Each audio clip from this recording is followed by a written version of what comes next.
Tonight on Texas News Channel, UT's vaccination efforts. A UT professor releases an Eyes of Texas report. And a look at homelessness in Austin. You're watching Texas News Channel, your leader for live local UT coverage.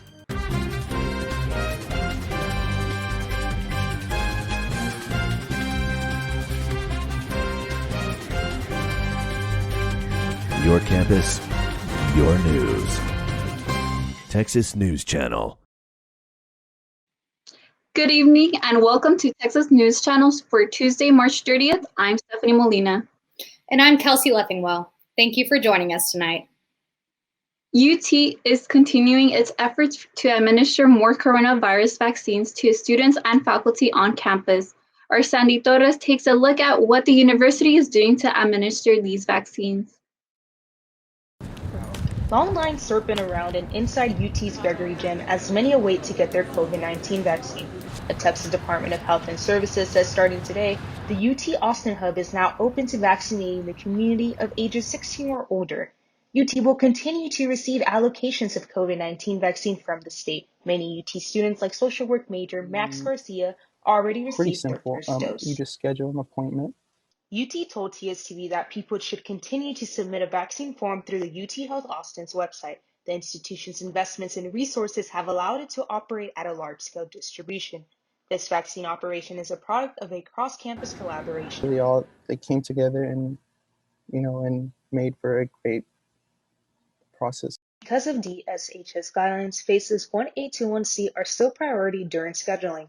This includes anyone 80 years or older and school and childcare workers. Our studio major, Madison Cooper, qualifies as high COVID risk and was just administered her second dose. I have a grandmother and a great-grandmother that I worry about, which are both vaccinated now. Now that UT Austin is open to the general community for COVID-19 vaccinations, UT Health says vaccination appointments are limited due to the number of doses received weekly by the Texas Department of Health and Services. UT also recommends its students, faculty, staff, and community to continue getting updates on their website, uthealthaustin.org. From Watertown, New York, this is Sandy Torres. Now back to you guys. It was announced that this week, Texas is preparing to administer 1 million additional first doses of COVID-19 vaccines. The Texas Department of State Health Services says it allocated around 1,800,000 doses across 779 providers in 202 counties. The federal government is expected to send an additional 200,000 doses to pharmacy locations in federally qualified health centers. Currently, the vaccine is being administered to all Texas residents age 16 and older. Yesterday, President Joe Biden announced that 90% of the U.S. adults will be eligible to get the first dose of the COVID vaccine in the next 3 weeks. Many experts are optimistic as this news comes on the heels of Biden's administration beating their own projections. This week, there will be a record 33 million doses of the vaccine rolled out too, bringing some hope that the end of the pandemic is in sight. In addition to this, he continued to urge state governments to maintain mask mandates in the face of many Southern governors repealing their mask mandates. Several weeks ago, Governor Greg Abbott signed an executive order to end the mask mandate in Texas. However, Travis County Judge Andy Brown signed an order stating that businesses must require customers to wear face covering at least through April 21st. Dr. Mark Escott, interim health authority for Austin Public Health, also said that people cannot be arrested or charged for not wearing a mask, but can face criminal charges for refusing to leave a business if asked to do so. This year, in Austin, Texas, 87th legislative session is considering one bill that is sparking controversy. Senate Bill 7, if enacted, would ban mail-in ballot drop boxes and drive-through voting, require proof of disability for mail-in voting, and approval from officials before funds over $1,000 can be given to local election departments. Republican senators who support the bill say that it is focused on security, but Democrats claim it is attempting to suppress voters. The man who was wanted in the fatal shooting of Texas State Trooper Chad Walker has died according to the Texas Department of Public Safety. Walker was killed Friday near Mexia when he was called to motorist assist on the side of a Highway 84, 81 miles southeast of Dallas. The suspect of Walker's killing, 37-year-old Arthur Pinson Jr., was reported to have shot Walker multiple times in the head and abdomen. Shortly after, he grabbed the backpack from the vehicle and fled the scene. It's reported that Pinson's cause of death is suicide. This story is still undergoing investigation. Rallies held in dozens of cities across America on Saturday called for an end to anti-Asian violence. This is in the wake of the Atlanta shooting that killed 8 people, including 6 women of Asian descent. The United States has seen an increase in hate crimes against people of Asian descent since the start of the pandemic in 2020. While the Atlanta shooting is still being investigated, some are calling for the murders to be charged as a hate crime. Last Thursday, the Tokyo 2021 Olympic Torch Relay began its 4-month journey towards the opening ceremony of the Tokyo Games on July 23rd. Japan is calling the relay the Recovery Olympics due to it taking place in the Fukushima prefecture, where the Great East Japan earthquake on March 2011 took place. The event was under many restrictions and had around 150 attendees who were socially distanced. The flame will be passed between 10,000 hands throughout the relay. The theme is Hope Lights Our Way. Last Wednesday, UT Austin history professor Alberto Martinez released his study on the origins of UT's alma mater, Eyes of Texas. The study contradicts the university's own report on the song. Martinez says UT's alma mater was created to be performed at UT's first minstrel show in 1903, and the song itself was influenced by a racist song similar to I've Been Working on the Railroad. UT Eyes of Texas Historical Committee study says Eyes of Texas was not written to be a minstrel song, but to show support for UT president and at the time, the student body. Texas is still recovering from the damages brought by Winter Storm Udi in February. One community that was especially hit hard by the severe weather were those experiencing homelessness in Austin. Our reporter Josh Fowler spoke to some of those affected. From Sharpie cardboard on display at intersections to tent encampments by the side of the road, homelessness in Austin is an issue that is unfortunately ubiquitous. On a basic level, with no more than a tent, protection from the elements is severely lacking. Reflecting on February's Winter Storm Uri, some people in Austin experiencing homelessness describe how the storm made day-to-day life extremely difficult. I was not able to get out. It was so cold that I found myself hibernating like a bear. And it hindered the daily, everyday functions of life. People that live in apartments and everything else will now know how we feel every day. While individual donations of clothes and groceries were helpful, the bigger issue was getting people out of the cold. One organization that works to help individuals transition from homelessness to housing is Front Steps. Executive Director of Front Steps, Tara Harris, describes how they, along with other nonprofit organizations, worked to help with city-led efforts to get people out of the elements and into safety. That was a storm where, working in tandem with our partners and the city of Austin to operate cold weather shelters, making certain that individuals were off the streets in such frigid temperatures. In addition to the services provided during the winter storm, Front Steps works around the year to staff their shelter and offers case management programs.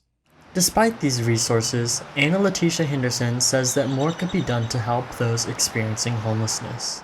The state of Austin does need to do something about giving a little more support, a little bit more drug counseling, because there are some that are abusing drugs to escape the reality of destitution. Josh Fowler, Texas News Channel. Yesterday, Pete Buttigieg answered questions regarding the Biden administration's new transportation bill. He made expressly clear that the bill would not include a tax on the amount of miles driven using gas or a tax on gas itself. He also stated that no Biden bill will plan to tax anyone making $400,000 or less per year. However, both these taxes may still be on the table for future bills.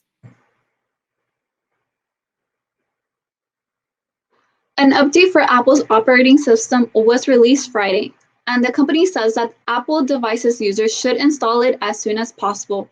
The update fixes a security flaw in its browser engine that could allow for devices to be potentially hacked regardless of the browser that customers use. The security flaw affects iPhones, iPads, and iPods. Coming up on Texas News Channel, Mercedes Gonzales will be bringing you up to date on the world of business. So stay tuned, and we'll catch you after the break.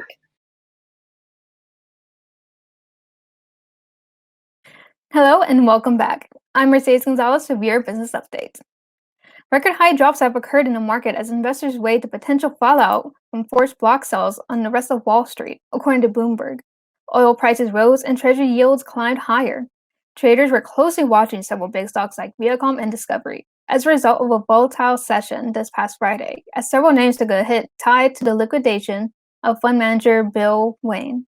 It's reported that this week will be most likely quiet until Friday when the March jobs report is released. The data is projected to show nearly 630,000 jobs created in the economy since October 2019. Markets were mostly stable after the news that after the massive ship stranded in the Suez Canal was dislodged after almost a week. This will end the blockage that had created a shipping traffic jam, which will likely drive down the prices of oil in the upcoming weeks. Nearing the end of this first quarter, the economy may be looking up in the quarter ahead. On Thursday, a lawsuit was filed against Amazon fulfillment centers in California, claiming workers were not receiving their full 30-minute lunch breaks. The suit claimed that their breaks would be shortened due to workers having to respond to work responsibilities on their walkie-talkies, and that they would only be allowed to take a break if they could get it. There has been other allegations of workers being exploited resurfacing in the past weeks, such as being forced to urinate in bottles. The company has denied the claims so far. For now, the prosecution team is trying to make the case a class action lawsuit and have it presented in front of a jury. The donut and coffee house chain restaurant Krispy Kreme has offered free original glazed donuts to those who have received the COVID-19 vaccine. There has been backlash against the company for discriminating against those who do not want the vaccine. However, the Krispy Kreme CEO, Mike Tattersfield, has replied to these comments with, "We're a sweet treat company. If folks don't want to visit a donut shop, they don't have to." The free donut is valid at all Krispy Kreme shops at any time for the rest of the year. The Suez Canal, one of the most vital trade arteries, was blocked by a quarter-mile-long ship for several days. Yesterday, the ship was freed and fully floated by an Egyptian tugboat called Mashhor and its crews. This canal handles about 12% of global trade. The prolonged closure of the key route could cause shortages and costly delays, even with the ship free. And that's your business update. I'm Mercedes Gonzales, reporting live from the Business Center. Now over to Sandy Torres for weather. Thanks, Mercedes. Well, Longhorns, will last week's humidity and sun continue to make our hair stand up, or will the skies welcome back that Austin dryness and sunshine as Longhorns thrive on? I'll let you know when we get back. Stay tuned. Welcome back. Last week, we saw some light rain, and it looks like we might receive some more drizzles this week. Today, we saw some of that warm Texas weather with a high of 86 degrees, but with a dash of drizzle rain and mostly cloudy. Tonight, we dropped to a low of 56, with clouds from earlier in the day still present in the night sky. Wednesday does not see as high temperatures as Tuesday, with a high of 65, with it being mostly sunny. Wind gusts on Wednesday can go up to 35 miles per hour, so hold on to your hats. But Wednesday night does not beat Tuesday night with a low of 44. Thursday will be bright and sunny in the upper 60s. Thursday night will have a low in the low 40s. Friday will be partially sunny with a high also in the upper 60s, and that evening will be partially cloudy in the low 50s. The weekend is looking really nice, just in time for Easter. Saturday and Sunday will be mostly cloudy, with both seeing a high in the 70s and a low in the 50s. Hopefully, we will see a glimpse of sunshine on Easter Sunday. Live from the Weather Center, I'm Sandy Torres. Back to you. Thanks, Sandy. And now looking at UT Sports. Joining us tonight is Jared Murphy. Welcome back, Jared. It's good to have you on. It's good to be on. This past weekend, major events happened with Texas sport teams. Here's a look at the highlights from UT's women's basketball and baseball games. Let's dive right in. Texas women's basketball team survived another round, beating Maryland 64-61. What area does Texas need to work on before they face off against South Carolina? That's a great question. Texas women's basketball team has made a lot of great plays throughout that game against Maryland, pulling off an impressive win in the last quarter. Something that we had saw be an issue within their team was that they struggled to stay in their man-to-man coverage. This is something they're going to have to deal with and try to fix before they go against South Carolina next week. Mainly in talking, this was an issue during their first quarter where they allowed the Maryland Terrapins to make a lot of easy shots. I see. So how do you perceive Texas playing tomorrow against the #1 team in the nation? Well, like I said, they're going to have to nail down on making sure they keep their man-to-man coverage. Also, try to add more pressure on South Carolina, trying to force them to make easy mistakes that they can then capitalize and make points off, while also maintaining an offensive drive through every aspect of the first two quarters, just to try to increase their lead against South Carolina. I see. So Texas baseball wins the series against OU 2-1. On Friday, Texas won a close one in extra innings, 4-3. On Saturday, Texas took care of business, beating OU 11-6. What was the driving factor for Texas baseball in their big win against Oklahoma?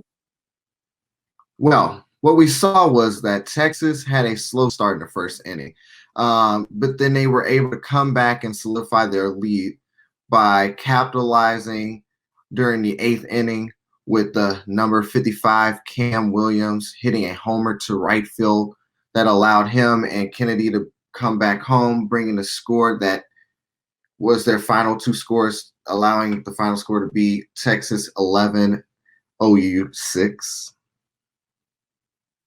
I see. Well, thank you so much for coming on, Jared. Stay tuned. We'll have more Texas News Channel after the break. Welcome back to Texas News Channel. I'm Josh Fowler. 24-year-old YouTuber and entrepreneur David Dobrik has released 2 separate apology videos in response to sexual assault allegations against one of his former co-creators, Dom Zaglades. Dobrik, who began his channel in 2015, has since been dropped by numerous sponsors including Chipotle, HelloFresh, SeatGeek, and more. In his second apology video, which has garnered over 10 million views in the last 6 days, Dobrik speaks to the camera, apologizing to those involved, and stating that he plans to take a break from his social media platforms. And to make sure those mistakes don't happen again. And that's why it is so important to hold yourself accountable. And I think with this situation, there's a lot I can look at and there's a lot I can learn from, but there's a lot of mistakes that I made. And I'm sorry for that. I'm sorry for everybody I've let down. I'm sorry to my family, and I'm sorry to my friends that I've embarrassed, and that this won't happen again. The Black Widow movie of the Marvel Universe was originally set to release in May of last year, but due to the ongoing pandemic and the shutdown of theaters and large social gatherings, the release date of the movie was pushed to November of 2020 and then May of 2021. Marvel Studios and Disney have recently announced that the official release date for the movie, which will premiere on July 9th, both in theaters and on Disney+. It's been a long time coming for many excited Marvel fans around the globe. TV personality and wife of John Legend, Chrissy Teigen, recently took to Twitter to say goodbye to her 13.7 million followers on the platform. In her statement, she acknowledged the abuse and hatred she has received since joining, while also pointing out that she feels as though she has become a different person since using Twitter. She also wanted her followers to recognize the power of their words, and shortly after releasing her statement, her account was deactivated. On March 24th, Hilary Duff welcomed her third child into the world, a baby girl. Duff made the exciting announcement to her fans on Instagram this past Saturday. The name her and her husband, Matthew Coma, have landed on is May James Bear. This is the second child she's had with Coma. Congratulations, Hilary. We can't wait to see you continue to kill it as a mom. This is truly what dreams are made of.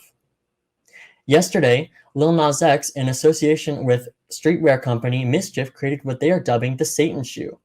The shoe is an altered Nike shoe featuring a pentagram and a drop of blood from a member of the Mischief team. Many were outraged, and Nike was quick to distance itself from the shoe. Lil Nas did not back down and made a series of posts promoting the shoe in humorous ways.